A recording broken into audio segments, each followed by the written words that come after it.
De repente você resolve tomar um remedinho, e aí você tira o remédio, coloca na sua mão, você agora pode modificar como esse remédio, suplemento ou qualquer stack que você esteja tomando pode agir no seu corpo. Será que realmente você tem a capacidade de modificar como ele pode agir no teu corpo só pelo que você sabe ou pelo que você acredita? Vamos supor que eu acredito que esse remédio não vai me fazer nada. Eu estou cético, não acredito que isso vai agir em mim. Será que isso vai agir de forma diferente? Se eu acreditar realmente que isso aqui tem uma forma mágica da juventude ou de alguma coisa que vai me fazer bem? É justamente isso que esse artigo que eu vou contar para vocês nesse episódio veio trazer. Será que as suas crenças podem mudar como o medicamento age no seu cérebro? Vamos falar um pouco sobre isso no nosso DupraCast. Então, vou falar para vocês um artigo que saiu na revista Nature Mental Health em 3 de janeiro de 2024. Esse artigo foi bem interessante, foi feito por uma das assumidades na psiquiatria, que ele é da carreira de psiquiatria e neurociência do Hospital Monte Sinai. E ele é um dos maiores estudiosos. O que a psiquiatria pode fazer na nossa mente e nas imagens de ressonância magnética. Hoje a gente está começando a fazer uma sobreposição desses campos, neurociência e psiquiatria. Como o comportamento age e será que a gente consegue ver isso em uma imagem? Então esse artigo bem interessante, ele traz o seguinte: será que o que você acredita que você esteja usando modifica como o seu cérebro vai responder ou como ele vai agir? E olha que interessante a pesquisa que esses caras fizeram. Primeiro, o maior pesquisador aí que eu falei para vocês dessa pesquisa chama-se Xiaozi Gu, o Dr. Gu. Ele é o chefão dessa pesquisa e ele é uma das assumidades que faz essa sobreposição de imagem e comportamento. E ele fez a seguinte pesquisa muito bacana. Ele falou, cara, eu quero saber se o que você acredita pode impactar naquilo que você está consumindo. E ele pegou vaporizadores com a mesma dose de nicotina, só que ele falou para algumas pessoas que estavam sendo experimentadas, aqui não tem nicotina quase nenhuma. Falou para outro, aqui tem uma dose média de nicotina para você, e falou para o outro, aqui tem uma dose muito alta de nicotina. Colocou essa galera na ressonância magnética e foi tentar entender o que aconteceu com o cérebro dessas pessoas que já eram viciadas em nicotina. Então, olha que interessante esse artigo. Eu gostei muito da forma com que esse estudo foi desenhado, que é um estudo bem difícil de ser feito, né? Então, essa galera do Hospital de Monte Sinai, e eles fizeram, então, essa pesquisa na ressonância magnética, colocaram essa galera na ressonância magnética. E o que eles acharam é que a crença, ou seja, o que você está acreditando que você está consumindo, impacta-se no seu cérebro, que ele percebeu de uma forma dose dependente, que aquelas pessoas que acreditavam que ali tinha muita nicotina tiveram uma ação diferente. Então, o que eles fizeram com esses pacientes que foram para a ressonância magnética?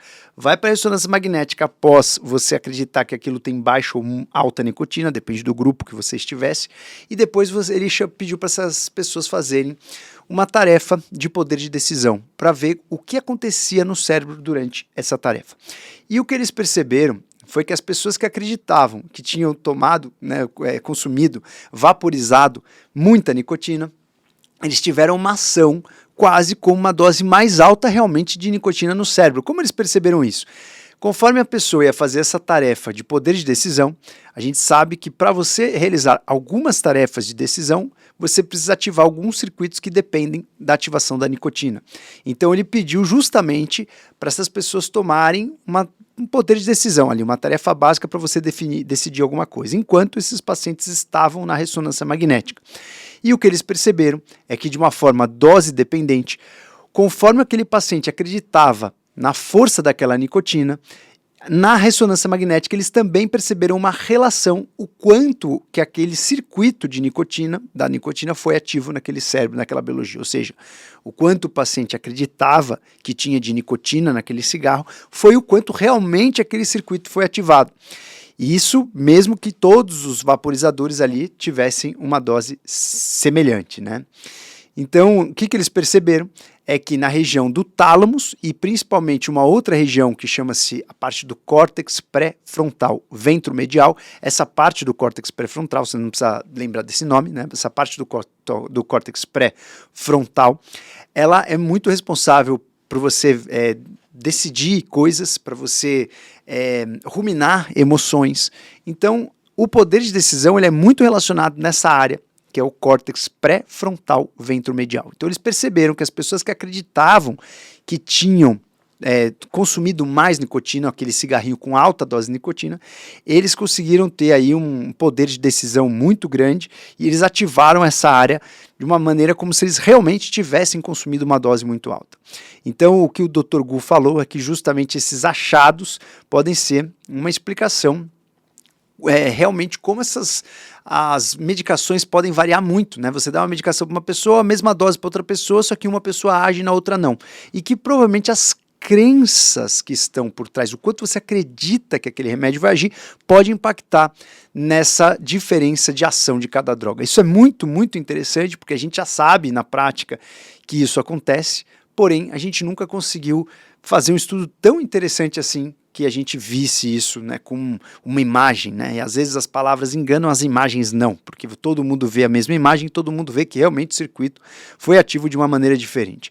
Então, esse Dr. Gu, como eu falei para vocês, ele é um dos caras que mais aprofundou na pesquisa da psiquiatria computacional, ou seja, você relacionar imagens a comportamentos, e eles realmente fizeram esse desenho desse estudo de uma maneira bem interessante. Então, é um estudo difícil de ser feito, é um estudo que muitas pessoas céticas descartam que se você acreditar você vai mudar o impacto, né, do medicamento ou não, e principalmente essa pesquisa abre precedente para que a gente use, né, a crença dessas pessoas para muitas terapias. Principalmente quando a gente fala de terapias aí relacionadas aí com vício, com comportamentos. Então, quanto mais você acreditar naquilo que você está consumindo, ou vou até dar um pitaco meu aqui, tá? Quanto mais você conhecer aquilo que você está consumindo, você vai consumir, principalmente se você for cético. Se você acreditar em tudo, você não precisa necessariamente aprofundar no conhecimento, ok? Você pode delegar a sua saúde para alguém que você acredita muito. Fala, não, eu acredito muito no Duprat, tudo que ele fala, eu acredito muito, então aquele comprimido vai agir, vai fazer uma coisa boa. Ou não. Ou se você for uma pessoa cética, você fala assim, eu quero conhecer.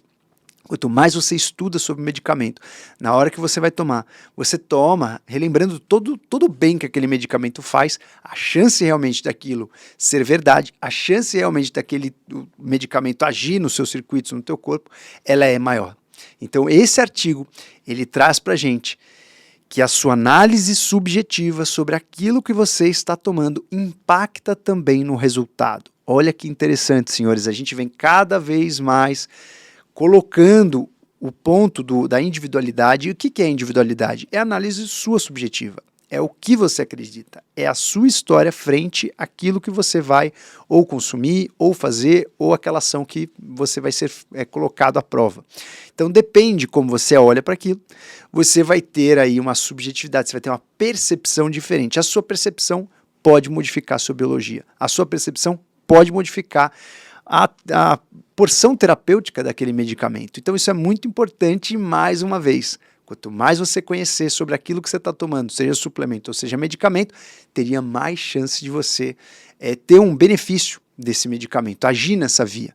Isso aconteceu nesse artigo de uma maneira bem interessante, e foi um artigo que saiu na Nature, né, como eu falei para vocês, que é um veículo de extrema credibilidade, e mais uma vez eu fico muito contente com esse artigo, porque não só o desenho do artigo foi muito bem feito, como ele vem numa revista de alta credibilidade, como a gente está cada vez mais aceitando que na ciência não só a objetividade ela é um braço, um pilar.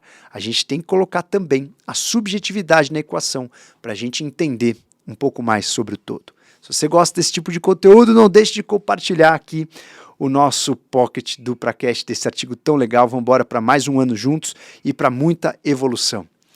Um abraço e um beijo grande. Até a próxima.